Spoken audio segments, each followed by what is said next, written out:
Hello mga ka-anime! Welcome back sa ating channel.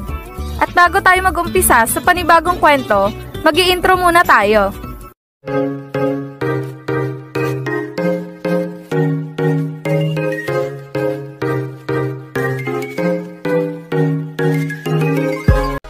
Bago natin simulan ang panibagong kwento ng High School League, gusto ko lang ipaalala sa inyo ng paulit-ulit na ang kwentong ito ay isang fan-made lamang na nabasa ko lang sa isang site at hindi ito kasama sa totoong kwento ng Slam Dunk. Ngayon, kung nagustuhan niyo ang ganitong kwento, please pa-like na ating video at pa-follow na din sa ating Facebook page na Tagalog Anime Manga. Tara, umpisa na natin ang chapter 156 ng International League. Nakagawa nga ulit itong si Kogure ng isang 3 points na naging dahilan upang makuha na nila ang kalamangan laban sa Ryukufu. Habang sa itaas ng court naman ay may kupunan na dumating at ang kupunan na to ang siyang susunod na mga kalaban na kupunan ng mananalo sa pagitan ng Shouko at Ryukufu. Sa kabilang banda naman, hawak na ng Ryukufu ang bola at tinadala na ito ni Tochiya papunta sa kanilang basket. Hindi to maganda, nagawang mahabol ng Shouko ang puntos namin at nagawa nilang makalamang laban sa amin. Lalong tumataas ang kumpiyansa nila dahil sa nagawang puntos ng nakasalamin na ina. Kailangan may gawin kami para mapigilan ng momentum nila. Yan ang sabi ni Tochiya sa kanyang sarili. Sabay sinimulan na nitong i-dribble ang bola papunta sa kanilang basket. Habang itong si Sendo naman ay mabilis siyang nadepensa ng maigpit. Nalabis na ikinatuwa talaga ng buong tagahanga ng Shouko. Ayos! Buti na lang nadepensahan agad ni Sendo itong si Tochiya. Sige Sendo! Huwag mong hayaan na makalusot yan si Tochiya sa'yo. Go Sendo! Depensa! Depensa! Depensa! Yan ang sigawan ng mga tagahanga ng Shouko. Habang itong mga tagahanga ng Ryukufu ay todo din ang sigawan para sa kanilang kupunan. Sige Ryukufu! Huwag niyong hayaan na mapigilan kayo ng Shouko. Gawin niyo din ang lahat para mabawi ang kalamangan sa kanila. Alam namin na kayo mananalo sa laban na to. Go Ryukufu! Opensa! Opensa! Opensa! Yan naman ang sigawan ng mga tagahanga ng Ryukufu. Habang itong si Tochiya naman ay patuloy lang sa pag-dribble ng bola. Tama sila. Kailangan hindi kami magpakita ng kahinaan sa mga malalaro ng Shouko upang hindi sila maging kampante sa laban na to. Ngayon, humanda na kayo Shouko dahil gagawin namin ang lahat upang manalo lamang sa laban na to. Yan ang sabi ni Tochiya sa kanyang sarili. Sabay pasa ng bola papunta kay Michael. At nang hawak na ni Michael ang bola, agad din naman itong binantayan ng maigpit ni Hanamichi. Hindi kita hayaan na makalusot sa depensa ko Michael. Ngayon, humanda ka dahil kukunin namin ang bola mula sa inyo. Yan ang sabi ni Hanamichi na talaga namang dumidepensa ng maigpit kay Michael. Sige lang Hanamichi, pero ito lang din ang sasabihin ko sa'yo na malabong magawa mo kaming mapigilan dito. Kaya naman, humanda ka din Hanamichi dahil pupuntusan kita sa posisyon na ito. Yan ang sabi ni Michael sabay dribble ng bola papunta sa kanyang kaliwang kamay. Ngunit, laking gulat ni Michael dahil na nga sa biglang nawala ang bola sa kanyang kamay. Ano? Paano nangyari yon? At sino ang sumundot sa bola? Nakakainis, hindi ko inaasahan na may tao pala sa aking likuran. Yan ang sabi ni Michael sa kanyang sarili. At nang paglingon nito, nakita niya si Fujima na dala-dala na ang bola. Habang itong si Hanamichi naman ay mabilis na lumusot kay Michael. Sabay sumigaw ito ng sobrang lakas kay Fujima. Fujima! Ipasa mo sa akin dali! Ako na ang bahala sa posisyon na ito! Yan ang sigaw ni Hanamichi na naging dahilan upang agad na ipasa ni Fujima ang bola papunta dito. At nang hawak na ni Hanamichi ang bola, bigla niya naman itong ibinato papunta sa kanilang basket. Nalabis na ikinagulat talaga ng buong manlalaro ng Ryukufu. Kahit pa ang coach nila. Ano? Isang follow-up dunk pero kanino? Yan ang sabi ni Coach Eri. Mukhang kay Sendo to. Dahil si Sendo lang naman ang nasa ilalim ng basket. Yan naman ang sabi ni Coach Hensi. Habang itong si Sendo naman ay nakalapit na nga sa kanilang basket. Sabay tumalo na ito ng mataas. At kinuha nito ang bolang ibinato ni Hanamichi. Sabay gumawa na ito ng isang monster follow-up dunk na talaga namang nagpayanig sa ring ng Shouko na naging dahilan upang maitaas na nila sa 3 puntos ang kalamangan sa Ryukufu.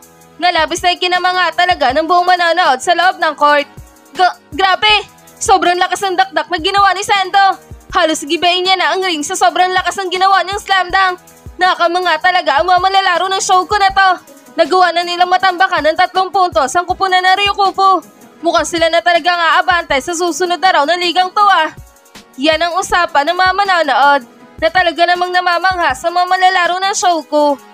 Habang itong mga manlalaro ng Ryukufu ay natulala talaga sa ginawang slam dunk nitong si Sendo. Nakakainis, nakagawa na naman sila ng puntos. Hindi ko inaasahan na isang follow-up dunk pala ang gagawin ng mga to. Masyadong mabilis ang pagkilos nila. At itong si Sendo naman ay nagawa na agad na makalapit sa kanilang basket. Kasalanan ko to. Yan ang sabi ni Tochiya. Huwag mong sisihin ang sarili mo, Tochiya. Dahil kung may dapat mong sisihin dito ay walang iba kundi ako yon. Dahil nagpabaya ako sa bola. Nagawa tuloy nilang mas nilang bola mula sa akin. Kaya naman, pasensya na kayo mga kasama. Yan naman ang sabi ni Michael. Huwag niyo nga muna sisihin ang inyong mga sarili. Mahaba pa naman ang oras. May 3 minuto pa para sa huling round ng laban na to. Kaya naman, kayang-kaya pa nating bawiin ang score sa kanila. Basta umayos lang tayo at gumawa lang tayo ng isang siguradong play. Yan naman ang sabi ni Hikaru. Tama nga si Hikaru mga kasama. Kayang-kaya pa natin ito. At kayang-kaya pa nating manalo sa laban na to. Tandaan nyo, tayo ang Ryukufu, ang pangalawang team na pinakamalakas sa ligang ito. Kaya naman, siguradong magagawa pa nating makabawi dito. Yan naman ang sabi ni Senji at Keiji.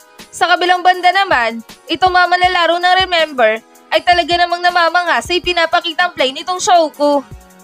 Nakita nyo ba yun? Parang kinakawawa na ng Shouko itong Ryukufu At yung may number 7 na patayo ang buhok.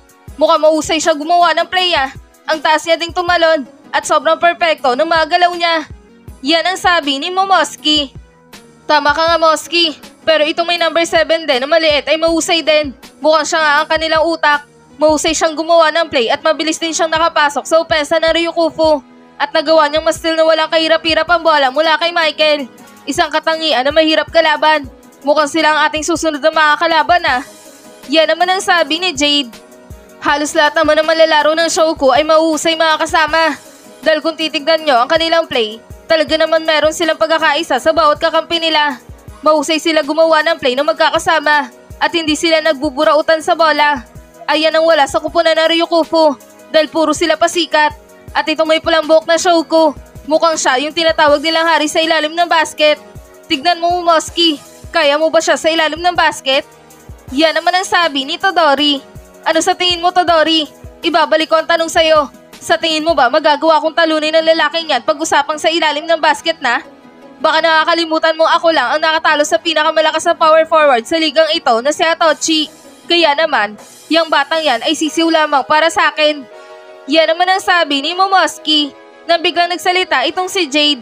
Huwag ka muna magsalita ng tapos Moski.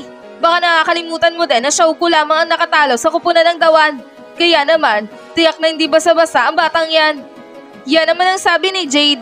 Sa kabilang banda naman, itong coach ng Ryukufu ay agad na tumayo at humingi ng timeout sa committee. Kaya naman, itong referee ay pumito na. Ryukufu, timeout! Ang mga manlalaro ng dalawang kupunan ay magsibalik na muna sa kanilang bench. Yan ang sigaw ng referee na naging dahilan upang magsibalik na nga ang mga manlalaro ng dalawang kupunan sa kanilang bench. Habang itong mga manlalaro sa bench ng Shouko ay masayang sinalubong ang kanilang mga manlalaro. Ayos! Nice one team! Ang ganda ng ipinakita nyo sa laban Ngayon, tayo na nagpapatakbo ng laban na to. Kaya naman, siguradong kinakabahan na yung Ryukufu. Sige lang, ipagpatuloy nyo lang ang ganyang laro nyo. Ipakita natin sa kanila na mas malalakas tayo kaysa sa iniisip nila. Yan ang masayang sabi ni Ayako. Nang bigla nagsalita itong si Hanamichi. Huwag muna tayo magsalita ng tapos mga kasama. Mahaba pa ang oras. 3 minuto pa ang natitira para sa huling yugto na ito. Siguradong maglalabas ulit ng bagong plano yung coach ng Ryukufu. Kaya naman, hanggang hindi pa tayo sigurado sa laban, huwag muna tayo maging kampante. Dahil kapag sinuwerte ang kanilang kupunan, paniguradong magagawa pa nilang mabaliktad ang laban na to.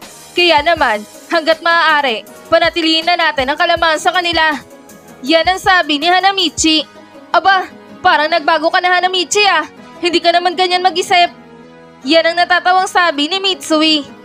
Kaya nga, mukhang sinapian na naman itong kaibigan natin Dahil kapag nakita nitong lamang na tayo ay talaga namang nagyayabang na ito agad. Pero ngayon, parang kakaiba siya. O masamang espiritu, umalis ka sa aming kaibigan. Lubayan mo ang kanyang kaluluwa. Hindi kami sanay sa ganyang ugali niya. Yan naman ang natatawang sabi ni Ryota. Mga siraulo talaga kayo. Minsan lang ako magseryoso pero pinagtitripan niyo pa ako. Yan naman ang sabi ni Hanamichi na talaga namang nagkakamot sa ulo. At dito na nagtatapos ang Chapter 156 na International League.